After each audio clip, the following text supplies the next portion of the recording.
Good morning, it's Mark Leonard with your video thought for the day. I'm in my library office. I'm headed around the corner. It's time to make some tea this morning. Hence my Cuisinart water tea get ready to maker thing. Yeah, this is by Cuisinart. They made this for people to use to make tea. So it's got these little temperature settings, 160 for delicate tea. I don't know who drinks delicate tea. I drink mint tea mainly. So I don't like to boil the mint tea because it frankly just takes too long. So I use these other little buttons and decide how hot to make the mint tea. I'll heat the water in this jug. That's what the jug was made to do. You and I were made to do things. God made people, not just randomly to see what happens, but wired us and made us and gave us reasons to live. You have a reason to live today. I have a reason to live today. And this week in the video thoughts for the week, I'm going to talk about 5 different reasons that God made us, purposes that we have, reasons that we exist. And when we walk in those, good things happen and fulfillment follows. So today is the first one. God made you and God made me for the purpose of loving. He made us so that we would love. Now, I want to talk about that with 3 quick things. First of all, what kind of love are we talking about? Because that can mean so many different things to so many different people. So what is this biblical love I'm talking about? Number 2, who should we love? And then number 3, when? So first, what? Now, there are lots of Greek words for love, but I've honed in on those that are built off of a verb, agapao. You might have heard of agape love. That's a noun that comes from agapao, to love. And agapao is a kind of love that's concentrated in the idea of service to someone. It's a caring for someone.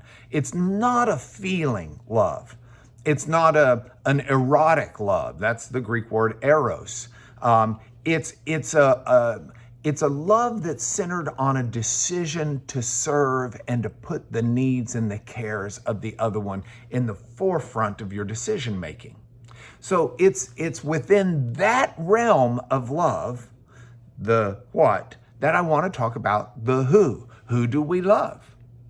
Well, Jesus used an interesting little analogy here to teach a point in Matthew 6. In Matthew 6, verse 24 especially, Jesus says, you can't agapao, you can't service love God and money any more than you can be a servant, doulos, of 2 masters. It just doesn't work that way. So I'm going to make a decision that I need to love, I need to serve, I need to live my life making service decisions for God, not for money. That's the point of Jesus in Matthew 6:24. Now, there's another passage that's really useful on who should we love, and that's Matthew 19:19. Jesus says there that we are to love, again, not a feeling, but a sense of service.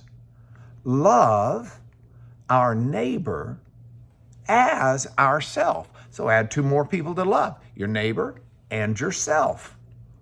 We love God, we love our neighbors, we love ourselves. And then Jesus really throws a wrench in things in Matthew 5:43 because he tells us to love our enemies by praying for them. That's a way to serve, have a commitment to the good of our enemies. I'd rather dash them on the rocks some days, but God teaches me to have a commitment to live my life committed to their good, their ultimate good. And for some people, the most I can do is pray for them. And that's fine though, that's doing something useful. So if I'm to love God, I'm to love my neighbor, I'm to love myself, I'm to love my enemies, and of course, love my family. Husbands, love your wives, you love your children. If I'm to live my life in service, the final question is when? And the answer is easy, today. That's why Jesus said the greatest commandment is to love the Lord your God with all of your heart, soul, and mind, and to love your neighbor as yourself. Matthew 22. if that's what I've got to do today to fulfill my purposes for God, then I'm going to head over to make my tea, but I'm going to do it with a commitment today to love and fulfill my purpose. Tomorrow I'll give you the second. God bless you.